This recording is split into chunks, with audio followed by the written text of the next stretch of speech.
మందకృష్ణ మాదిగ గారికి పద్మ అవార్డు రావటం, మరి సో దాన్ని ఎలా ఎంజాయ్ చేస్తున్నారు? అసలు ఆయనతో మీకున్నటువంటి ఆ సాన్నిధ్యం కానీ ఆ రిలేషన్ కానీ ఎలా ఉంటుంది అసలు? మందకృష్ణ మాదిగ నా తమ్ముడు. ఈ జాతి మొత్తానికి కూడా గర్వకారణం. నేను గర్విస్తా ఉన్న విషయంలో. ఎస్. సో మొత్తానికైతే ఎస్సీ వర్గీకరణకి ఆమోదం చెందింది, కానీ అమలు ఎప్పుడు అంటే ఏం చెప్తారు అసలు?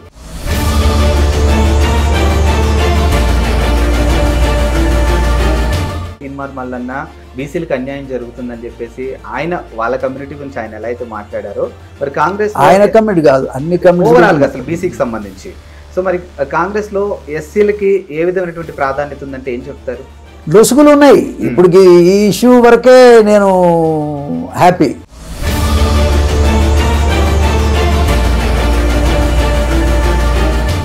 నమస్తే, వెల్కమ్ టు మ్యాగ్నెట్ టీవీ. నేను ఆదిత్య. బడుగు బలహీన వర్గాల ఆశా జ్యోతి కాంగ్రెస్ నాయకులు మోత్కుపల్లి నరసింహులు మనతో ఉన్నారు. మరి ఒక్కసారి సార్తో మాట్లాడించే ప్రయత్నం చేద్దాం. సార్ నమస్కారం. సార్ నమస్తే తమ్ముడు, ఎలా ఉన్నారు? నేను బాగున్నా తమ్మి. And first of all congratulations.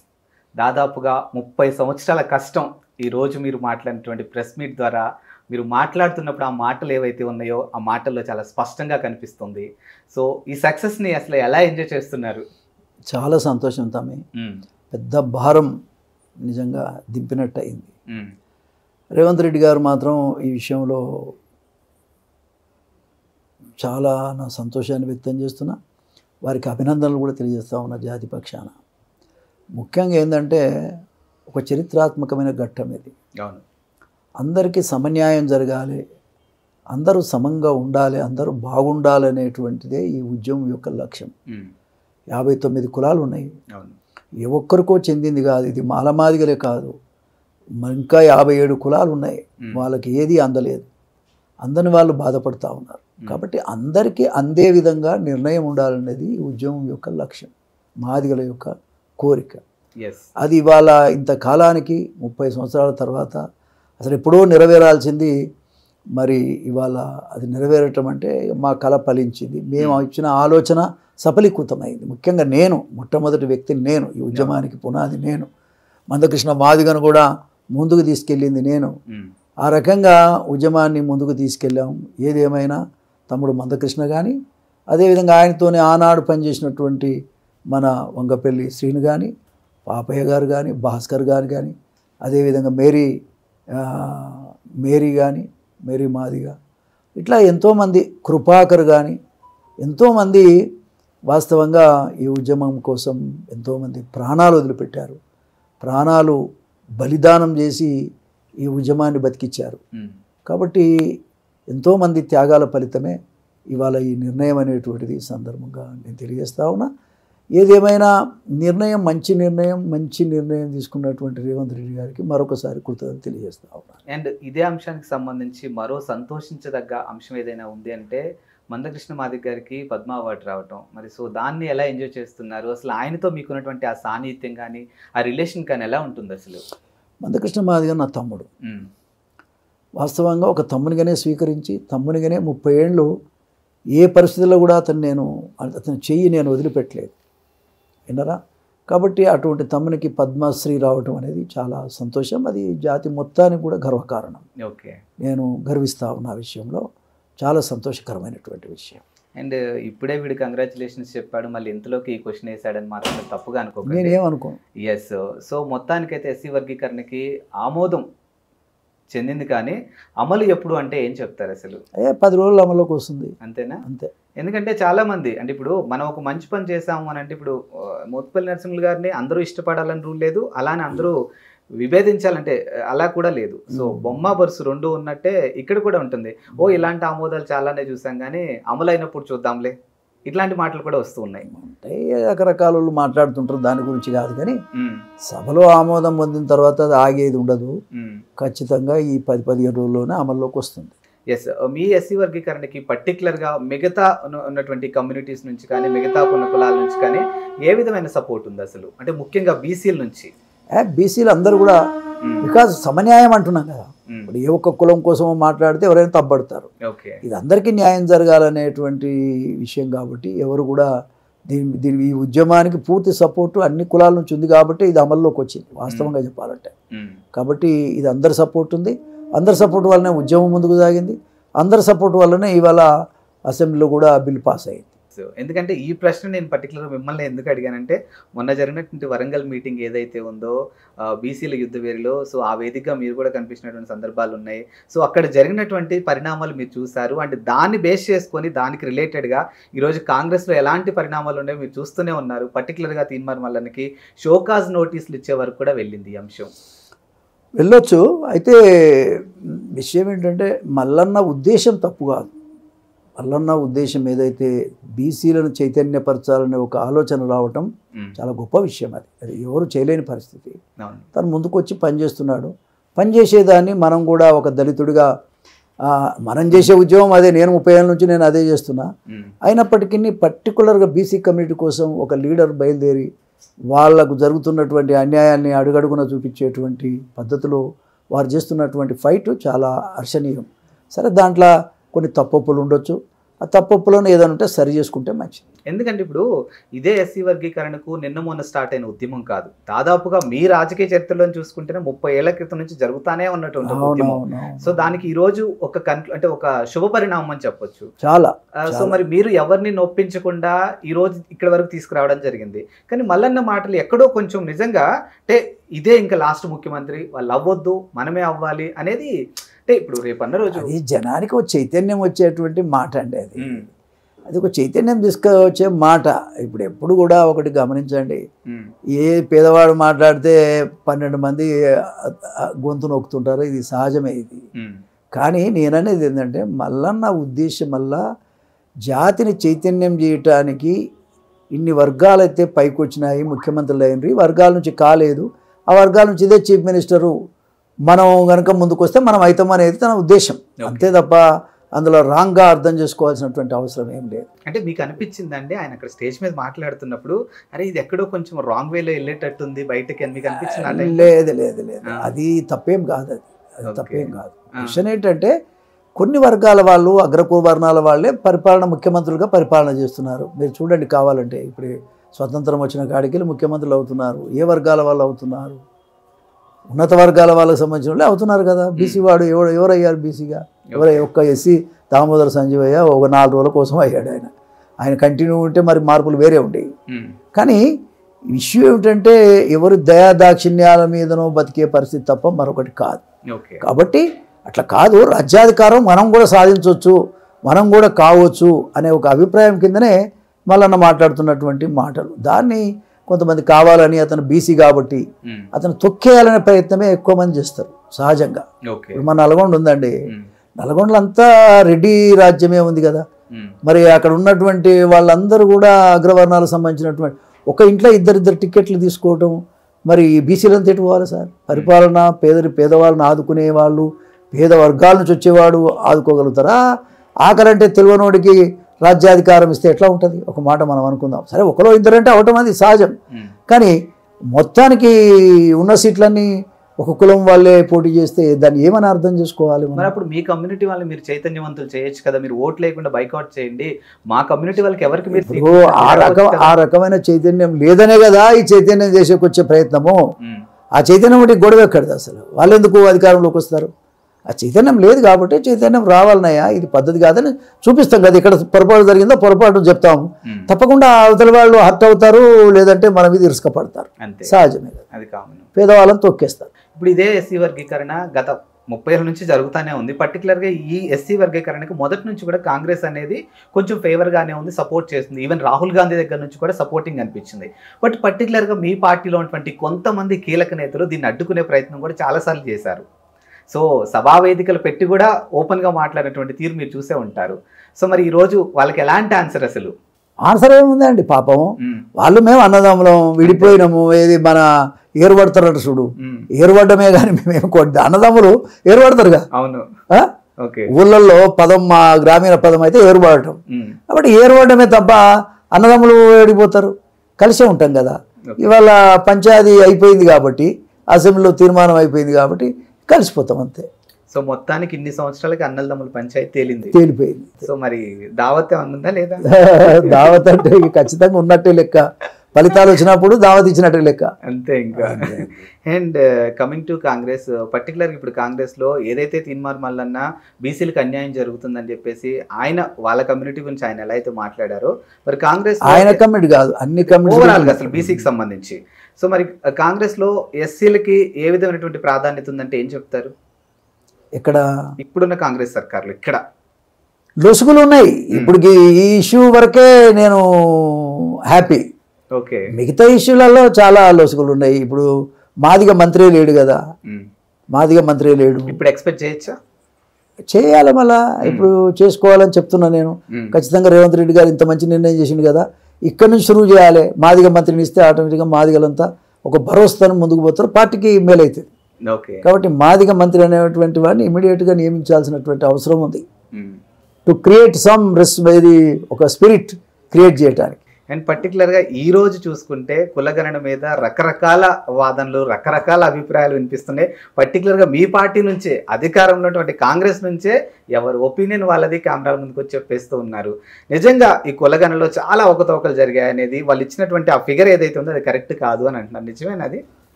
విషయం ఏంటంటే, ఇంత పెద్ద పని జరిగేటప్పుడు ఏదన్నా చిన్న చిన్న లొసుగులు జరగటం సహజం అండి అది.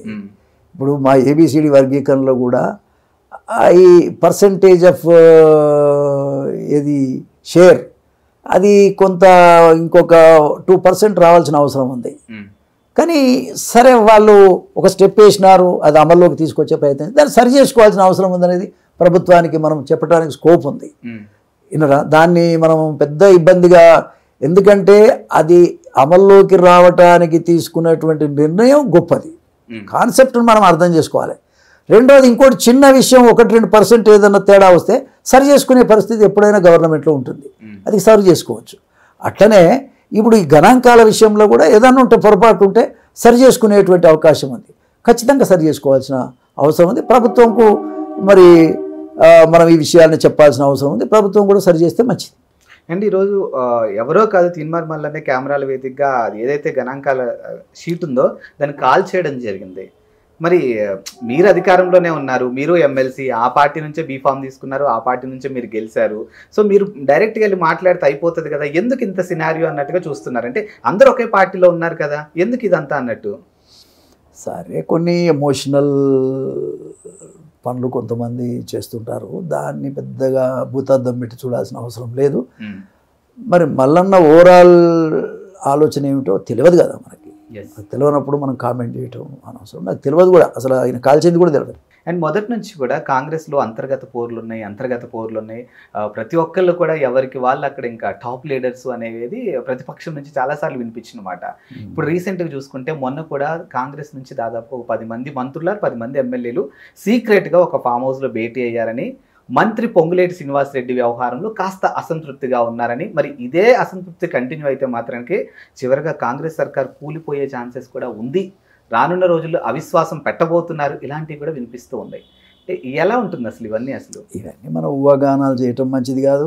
ఒక సీనియర్ నాయకుడిగా నేను దాని మీద కామెంట్ కూడా చేయలేదు, ఎందుకంటే నాకేం తెలియదు. సీనియర్ నాయకులు కాబట్టి నిజంగా నాకేం తెలియనప్పుడు నేనేం చేయాలి? ఎవడన్నా నా దగ్గరకు వచ్చి చెప్తాను, లేకపోతే నేను కూడా మీటింగ్లో పోతాను, వాడు నా మీటింగ్కి వస్తాను, ఇవి తెలుస్తాయి. నాకు ఏ సంబంధం లేని నేను ఏం చెప్పగలుగుతా ఆ విషయంలో? నాకేం తెలియదు. దీంతో నాకు తెలిసినంత వరకు రేవంత్ రెడ్డి గారి నాయకత్వాన్ని విభేదించే వాళ్ళు అయితే లేరు ప్రస్తుతం వరకు అయితే. అటువంటిప్పుడు జరిగేది కూడా ఏముండదు. ఒకవేళ వాళ్ళు కలుసుకున్నా అది పెద్ద ఇబ్బంది పడాల్సిన అవసరం ఏమిటి. అండ్ ఇప్పుడు ఈ కులగణన తర్వాత నెక్స్ట్ లోకల్ బాడీ ఎలక్షన్స్కి వెళ్ళబోతున్నారు. అండ్ ఇక్కడ పర్టికులర్గా ఎమ్మెల్సీ ఎలక్షన్స్ కూడా, ఇవన్నీ ఈ హడావుడి కూడా సాగబోతుంది. ఎలా ఉండబోతుంది అసలు కాంగ్రెస్ యొక్క పాత్ర అంటే సీట్ల విషయంలో? చూద్దాం, రిజల్ట్ వచ్చినాక చూడాల్సి వస్తుంది. ఇప్పటికిప్పుడు మనం ఏం మాట్లాడతామండి? రిజల్ట్ ఎట్లా ఉంటుంది అనేది ప్రజలు కదా నిర్ణయం చేయాలి. ఇప్పుడు 1 year పరిపాలన మీద కూడా ప్రజలు నిర్ణయం తీసుకుంటారు కదా. గవర్నమెంట్ అయితే అనేక స్కీములు ఇంప్లిమెంట్ చేస్తూ ఉన్నది. జనం యాక్సెప్టెన్స్ ఉందా లేదనేది రిజల్ట్ అనేది ఎన్నికల తర్వాతనే తెలుస్తుంది. ఈ ఎస్సీ వర్గీకరణ ఇదంతా హ్యాపీగా సజావుగా సాగుతూ ఉండింది. సో మంత్రివర్గంలో ఖచ్చితంగా మీ సైడ్ నుంచి అంటే ఎవరో ఒకరు మంత్రిని ఖచ్చితంగా ఎక్స్పెక్ట్ చేయాల్సి ఉంటుంది. మరి దానికి గవర్నమెంట్కి మీరు ఎలాంటి ప్రపోజల్స్ తీసుకురాబోతున్నారు? అసలు ఈ మాదిగలకు తెలంగాణ వచ్చిన తర్వాత పొలిటికల్ షేర్లో ఇబ్బంది జరిగింది.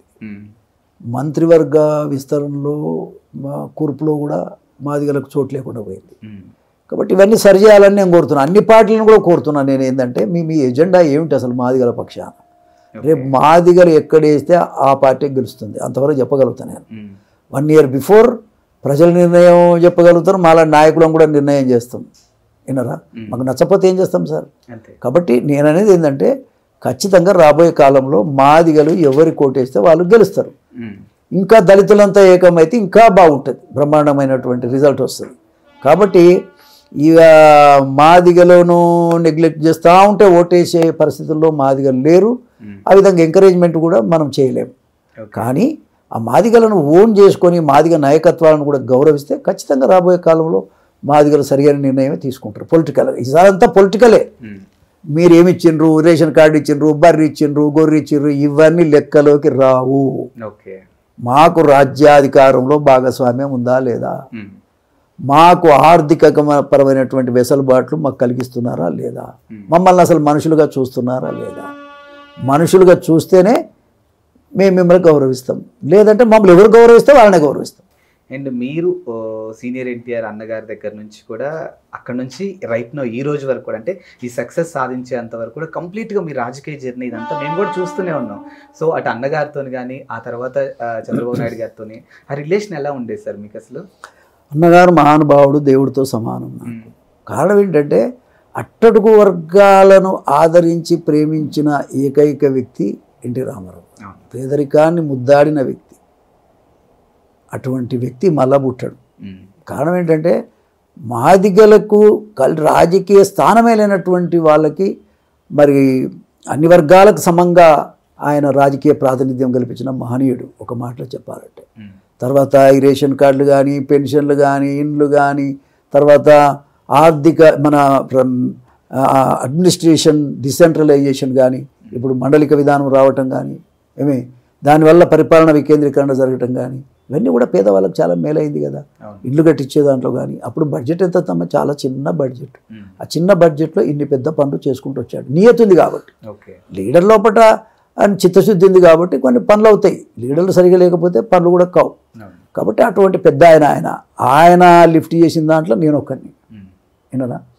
కాబట్టి తెలుగుదేశం పార్టీ బడుగు బలహీన వర్గాలకి చేసినంత పని ఏ పార్టీ చేయలేదు, కూడా చేయాలని కోరుకుంటున్నాను.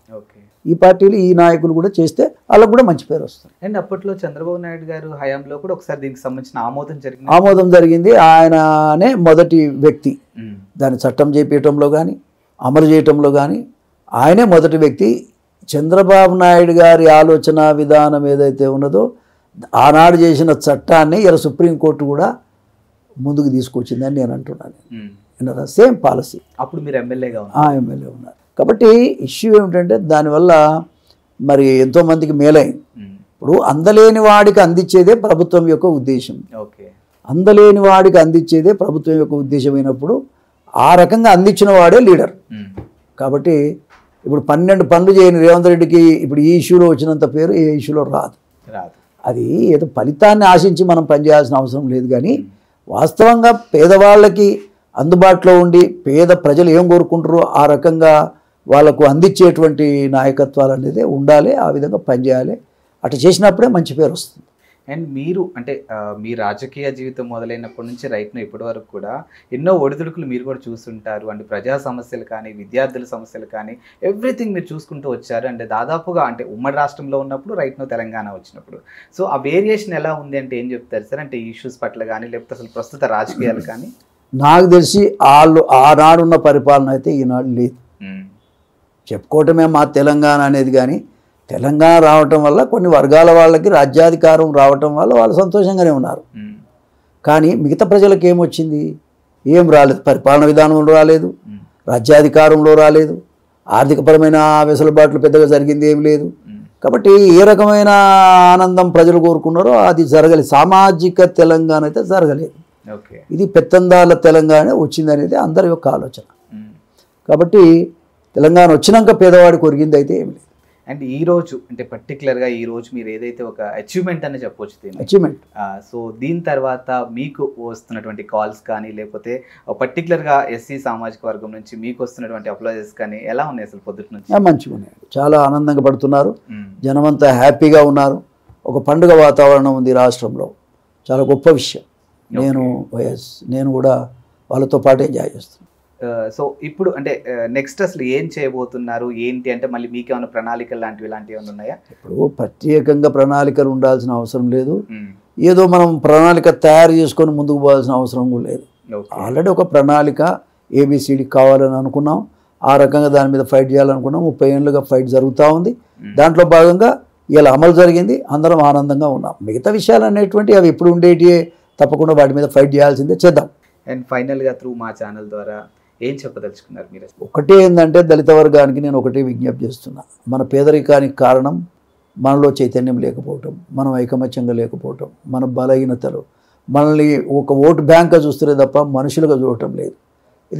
ఇది చాలా బాధాకరం. ఎన్నికలు వచ్చినాయంటే మాదిగా వాళ్ళకి ఏదో 10 రూపాయలు ఇస్తే ఓటేస్తారనే అభిప్రాయం ఏంటే తప్ప వాళ్ళని గౌరవించి ఓటేయించుకోవాలనే అభిప్రాయం ఈనాడు ఉన్న పరిస్థితులు, రాజకీయ పరిస్థితులు లేవు. కాబట్టి అవతలి వాళ్ళకి కళ్ళు తెరిపించాలంటే మనం ఓటు వేసే దాంట్లో మనం ఆలోచన చేసి ఎవరికేస్తే మనం బాగుపడతామో ఆ విధంగా వేయగలిగిన స్థితిలో ప్రజలు ఉండాల్సిన అవసరం ఉంది. ముఖ్యంగా మాదిగలు, దళిత వర్గాలు, పేద వర్గాలు కూడా ఉండాల్సిన అవసరం ఉంది. ఆ రకంగా ఉన్నప్పుడే తప్పకుండా న్యాయం జరుగుతుంది. న్యాయం జరగాలంటే న్యాయమైన పద్ధతిలోనే ఓటును మనం ఉపయోగించుకోవాలి, మన కోసం ఉపయోగించుకోవాలి. దానివల్ల మేలు జరుగుతుంది అనేది నాకున్నటువంటి అభిప్రాయం. దాన్ని ముఖ్యంగా పేద వర్గాలు కానీ, ముఖ్యంగా దళిత వర్గాలు కానీ అందరూ కూడా ఆలోచించాల్సిందిగా నేను విజ్ఞప్తి చేస్తున్నా.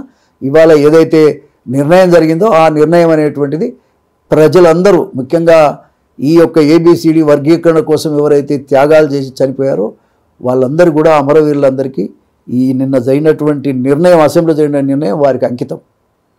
వర్గీకరణ అనేటువంటిది వారికి అంకితం. ఎందుకంటే వాళ్ళు కదా కొట్లాడి ప్రాణాలు ఇచ్చి ఉద్యమాన్ని నిలబెట్టింది, వారికి అంకితం అని కూడా ఈ సందర్భంగా నేను తెలియజేస్తాను.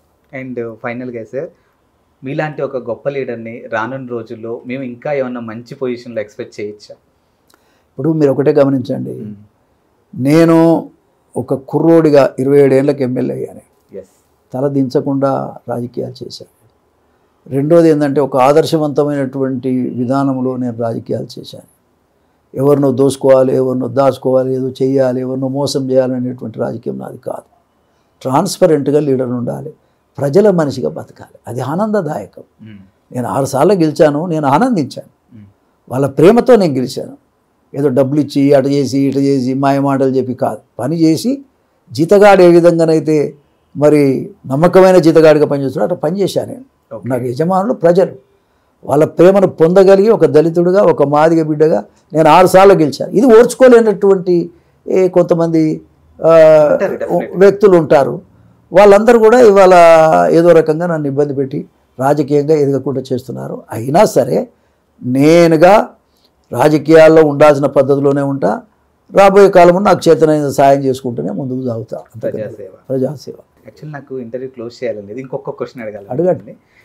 సో మీరు టీడీపీలో ఎదిగినటువంటి తీరు కానీ, మీకున్నటువంటి పేరు, ఇప్పుడు మీరు చెప్పింది అదంతా చాలా మాకే కాదు ప్రతి ఒక్కళ్ళకి కూడా తెలుసు. అంటే ఈ జనరేషన్లో ఐ మీన్ లైక్ పొలిటికల్ని ఫాలో అయ్యే వాళ్ళకి కూడా మీ గురించి సపరేట్గా తెలుసు.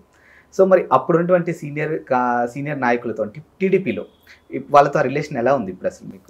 మంచోళ్ళు అండి, చాలా మంచి. స్టిల్ కూడా నేను వదులుకోలేను. చాలామంది ఆనాడున్న నాయకులందరూ కూడా ప్రేమపూర్వకంగా పలకరిస్తారు. ఒక ఆత్మీయత, ఒక అనుబంధం, ఒక కుటుంబం లాగా మేము బతికినాం, అట్లనే ఉన్నాం. అప్పుడు ఆనాడు చంద్రబాబు నాయుడు గారు కూడా మమ్మల్ని చూసిండు, ఎన్టీ రామారావు గారు ఆయన అంతకంటే ఎక్కువ చూసిండు. తద్వారా మేము ఒక కుటుంబ సభ్యులుగానే బతికినాం. ఇటు చిల్లర బల్లరగా బయట మాట్లాడుకొని తాగుడు, తినుడు, ఎంజాయ్ చేసుడు ఇవన్నీ మాకు లేవు. వినరా, మేము ఒక సిస్టమేటిక్గా బతకాలనుకున్నాం. ఎన్టీ రామారావు గారు కూడా ముఖ్యంగా అంబేద్కర్ అంటే ఇష్టం, ఆయనకు జగజీవన్ రామ్ గారు అంటే ఇష్టం. వాళ్ళ యొక్క అడుగుజాడల్లోనే నడవాలనేది వారు ఆలోచించే విధానం. మేమందరం కూడా ఆ భావజాలతోనే ఎదిగినటువంటి వాళ్ళం కాబట్టి అందరం బాగా కలిసిమెలిసి ఉండేది, కలిసిమెలిసి రాజకీయాలు చేసేది. పవిత్రత కలిగినటువంటి రాజకీయాలు ఆనాడు ఉన్న రాజకీయాలు. అండ్ అవుట్ ఆఫ్ సిలబస్, ఒకవేళ మళ్ళీ అన్నగారి పార్టీ తెలంగాణలో వస్తే మిమ్మల్ని చూడొచ్చు అక్కడ? ఇక వస్తే అంటే మరి వస్తే మంచిదే కదా, ఎవరు వద్దంటారు? ప్రజాస్వామ్యంలో అన్ని రాజకీయ పార్టీలు ఉండాల్సిందే కదా, అన్ని రాజకీయ పార్టీలు ఉండాల్సిందే. తెలుగుదేశం కూడా ఉంటే కూడా మంచిదే. పోయినసారి కూడా ఉంటే మరి అది పెద్ద పోటీ పార్టీ ఉంటుండే మొన్న అసెంబ్లీ అప్పుడు ఉంటే. కానీ దానికి నాయకత్వాన్ని, సరైన నాయకత్వాన్ని ఇక్కడ లేక అది బలహీన పడిపోయింది. కానీ పార్టీ ఎప్పుడు బలహీన పడలే, లీడర్ లేకనే కానీ పార్టీ బలహీన పడలేదు. ఇప్పుడు ఉన్నటువంటి పొలిటికల్ లీడర్స్కి సంబంధించినటువంటి ఇంటర్వ్యూస్లో కింద కామెంట్ సెషన్లో ప్రజలు వాళ్ళ ఒపీనియన్ తెలియజేస్తూ ఉంటారు సార్. ఆ కామెంట్ల రూపంలో వాళ్ళ భావాన్ని ప్రకటిస్తూ ఉంటారు. ఒకటి, క్రమశిక్షణటువంటి రాజకీయ నాయకులు, క్రమశిక్షణటువంటి ప్రజాప్రతినిధులు, మోరల్స్, ఎథిక్స్ ఫాలో అవుతూ ప్రజా సమస్యలపై పోరాడే ప్రజాప్రతినిధులు ఒకళ్ళైతే అధికారం చేతిలో ఉంది, వచ్చింది, ఈ 5 సంవత్సరాలు ఎంజాయ్ చేద్దాం, తర్వాత దేవుడెరుగు, రాజు ఎవరో రెడ్డి ఎవరో ఆ తర్వాత చూసుకుందా అనే బ్యాచ్ ఇంకొకటి ఉంది. సో ఈ 2 వేరియేషన్ మీకు కూడా కనిపిస్తుందా అని అడుగుతున్నాం మేము. నీతికి నిజాయితీకి కట్టుబడినటువంటి నాయకుడు. ఇప్పుడు ఎథిక్స్ అయితే ఎవరికి ఉన్నట్టు కనబడటం లేదు. ఎవరో ఒకరు ఉంటే, మహానుభావులు ఉంటే చెప్పలేం, కానీ మచ్చుకు కూడా ఎక్కడ కనబడటం లేదు. డబ్బుల విషయం, ఎన్ని కోట్లు సంపాదించావు అనేది మెరిట్. ఇప్పుడు ఎన్ని కోట్లు సంపాదించావు, ఎట్లా టికెట్ సంపాదించావు అనేది మెరిట్ తప్ప మరొకటి కాదు. కాబట్టి సర్వీస్ చేసేవాడు కనుమరుగైపోతున్నాడు, ప్రజలను ఎక్స్ప్లాయిట్ చేసేవాళ్ళు ముందుకు వస్తున్నారు. అది ఇప్పుడున్న కాలం. అండ్ ఆ టైంలో అంటే అన్నగారి టైం అవ్వచ్చు, ఆ తర్వాత టైం అవ్వచ్చు, సంక్షేమ పథకాలు కాకుండా లీడర్ని చూసి ఓటేసినటువంటి ఓటర్లు ఉన్నారు కదా. ఇప్పుడు ఏవైతే సంక్షేమ పథకాలు మేము ఇది ఇస్తాం అది ఇస్తాం అని చెప్పి దీనికి ప్రలోభం చెంది ఓట్లేసే ఓటర్లు ఉన్నారు. సో ఆ డిఫరెన్షియేషన్ ఏంటి అంటే ఏం చెప్తారు సార్? ఏ ప్రభుత్వం ఉన్నా చేస్తుంది. కాబట్టి పరిపాలన విధానంలో ఎంత బాగుంది అనేటువంటిది ఆలోచన చేయాలి తప్ప ఈ చిన్న చిన్న విషయాలకు ఎవరు కూడా లొంగొద్దు, ఆ విధంగా ఓటేయొద్దు అనేది కూడా నా అభిప్రాయం. కాబట్టి ఎవరు పరిపాలన బాగా అందిస్తున్నారు, ఎవరిని మనల్ని చూస్తున్నారు, ఎవరిని మనల సెల్ఫ్ రెస్పెక్ట్ను కాపాడుతున్నారు, ఇవన్నీ కూడా ఆలోచన చేసి ఓటేయాల్సినటువంటి అవసరం ఉంది. ఖచ్చితంగా రాబోయే కాలంలో ఆ చైతన్యం ముందుకు వస్తుంది అనేది నాకున్న అభిప్రాయం. ఓకే సార్, ఫైనల్గా ఇంకా తెలంగాణలో మీరు కోరుకునే మార్పు ఏంటి సార్? తెలంగాణలో ఇప్పటికిప్పుడు పెద్ద మార్పు వస్తుందని నేను అనుకోవటం లేదు, కానీ డబ్బులు లేకుండా ఎన్నికలు జరగాలనేది నా కోరిక. ఓకే, డబ్బులు లేకుండా ఎన్నికలు జరగాలి. ఎలక్షన్ కమిషన్ అనేటువంటిది సెంట్రల్ గవర్నమెంట్ ఆధీనంలో ఉంటుంది కాబట్టి సెంట్రల్ గవర్నమెంటు ద్వారా ఒక క్రమశిక్షణ కలిగినటువంటి పద్ధతులలో ఎన్నికలు జరగాలి. డబ్బులు పెట్టినవాడు ఎవడైనా సరే వాడిని సస్పెండ్ చేయాలి. ఆ రకంగా ఉంటే ప్రజాస్వామ్యం వర్ధిల్లుతుంది, న్యాయమైన గవర్నమెంట్ వస్తుంది, న్యాయమైన ప్రజాప్రతినిధి వస్తాడు, సర్వీస్ చేసేవాడు వస్తాడు. అంతేగాని ఎవడైతే డబ్బులు పెట్టాడో వాడే గెలిస్తే ప్రజల్ని దోసుకుంటాడు వాడే కదా. డబ్బులు ఎప్పుడైతే పెట్టాడో ఖచ్చితంగా దోసుకోవాలి కదా, మరి లేకపోతే డబ్బు ఎక్కడికి వెళ్ళి వస్తుంది, అతనికి జమ అవుతుంది. కాబట్టి ఈ దోచుకునేటువంటి పద్ధతి రాజకీయాల్లో పోవాలంటే ఎలక్షన్ కమిషన్, ఒక కాలంలో మన శేషన్ ఉండే కొంత భయం ఉండేది, ఆ కాలంలో. మరి ఇప్పుడు భయమే లేదు. కారణం ఏంటంటే దీన్ని ఖచ్చితంగా కట్టుదిట్టం చేయాలి, సెంట్రల్ గవర్నమెంట్లో చేయాలి. వాస్తవంగా పరిపాలనలో మార్పు తీసుకురావాలి. ఎవరి కోసం అండి? అసలు లక్షల కోట్ల డబ్బు ఖర్చు పెడుతున్నారు, ప్రజలు మాత్రం బాగుపడతలేరు. కారణం ఏంటి? ఎక్కడ పోతుంది డబ్బు? మధ్యధరాలు తినేస్తున్నారు. ఈ బ్రోకరిజం అనేది పోవాలి, నేరుగా ప్రజలతో కలిసేటువంటి పరిపాలన రావాలి. అప్పుడే ప్రజలకు మేలవుతుంది తప్ప మరొకటి కాదు. నిత్యం ప్రజలకు అందుబాటులో ఉంటూ దాదాపుగా 30 ఏళ్ల పాటు మీరు కష్టపడి సాధించినటువంటి ఈ అచీవ్మెంట్కి మరోసారి మా ఛానల్ ద్వారా కంగ్రాచులేషన్ తెలియజేసుకుంటూ ఈ అమూల్యమైన టైం మాకు ఇచ్చినందుకు thank you sir. Thank you.